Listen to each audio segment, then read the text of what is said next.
സങ്കീർത്തനങ്ങൾ 106 25 മുതൽ 48 വരെയുള്ള വാക്യങ്ങൾ. അവർ തങ്ങളുടെ കൂടാരത്തിൽ വെച്ച് പിറുപിറുത്തു, യഹോവയുടെ വചനം കേൾക്കാതിരുന്നു. അതുകൊണ്ട് അവൻ മരുഭൂമിയിൽ അവരെ വീഴിക്കുമെന്നും അവരുടെ സന്തതിയെ ജാതികളുടെ ഇടയിൽ നശിപ്പിക്കുമെന്നും അവരെ ദേശങ്ങളിൽ ചിതറിച്ചു കളയുമെന്നും അവർക്ക് വിരോധമായി തന്റെ കൈ ഉയർത്തി സത്യം ചെയ്തു. അനന്തരം അവർ ബാൽപെയോരോടും ചേർന്ന് പ്രേതങ്ങൾക്കുള്ള ബലികളെ തിന്നു.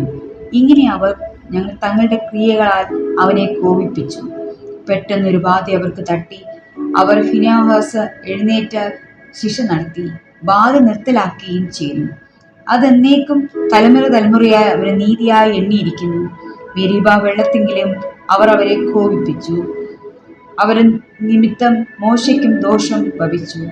അവർ അവന്റെ മനസ്സിനെ കോപിച്ചതുകൊണ്ട് അവൻ അതിരങ്ങളിൽ അവിവേകം സംസാരിച്ചു പോയി. യഹോവയെ തങ്ങളുടെ നശിപ്പാൻ കൽപ്പിച്ചതുപോലെ അവർ ജാതികളെ നശിപ്പിച്ചില്ല. അവർ ജാതികളോട് ഇടകലർന്ന് അവരുടെ പ്രവൃത്തികളെ പഠിച്ചു, അവരുടെ വിഗ്രഹങ്ങളെയും സേവിച്ചു. അവർ അവർക്കൊരു കണിയായി തീർന്നു.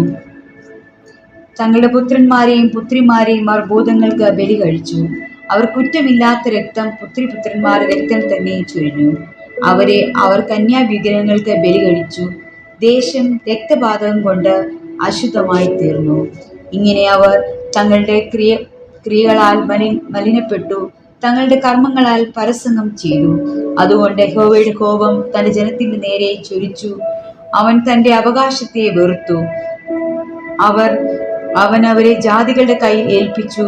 അവരെ പകച്ചവർ അവരെ ഭരിച്ചു. അവരുടെ ശത്രുക്കൾ അവരെ ഞെരുക്കി. അവർക്ക് കീഴടങ്ങേണ്ടി വന്നു. പലപ്പോഴും അവൻ അവരെ വിടുവിച്ചു. എങ്കിലും അവർ തങ്ങളുടെ ആലോചനയാൽ അവനോട് മത്സരിച്ച് ഞങ്ങളുടെ അകൃത്യ നിമിത്തം അധോഗതി പ്രാപിച്ചു. എന്നാൽ അവരുടെ നിലവിളി കേട്ടപ്പോൾ അവൻ അവരോട് കഷ്ടതയെ കടാക്ഷിച്ചു. അവൻ അവർക്കായി തന്റെ നിയമത്തെ ഓർത്തു തന്റെ മഹാദയപ്രകാരം അനുതപിച്ചു. അവരെ ബദ്ധരാക്കി കൊണ്ടുപോയവർക്കെല്ലാം അവരോട് കനിവ് തോന്നുമാറാക്കി. ഞങ്ങളുടെ ദൈവമായ യഹോവേ, ഞങ്ങളെ രക്ഷിക്കണമേ. നിന്റെ വിശുദ്ധ നാമത്തിന് സ്തോത്രം ചെയ്യുവാനും നിന്റെ സ്തുതിയിൽ പ്രശംസിപ്പാനും ജാതികളുടെ ഇടയിൽ നിന്ന് ഞങ്ങളെ ശേഖരിക്കണമേ. ഇസ്രായേലിന്റെ ദൈവമായ യഹോവേ എന്നും എന്നേക്കും വാഴ്ത്തപ്പെടുമാറാകട്ടെ. ജനമെല്ലാം ആമീൻ എന്ന് പറയട്ടെ.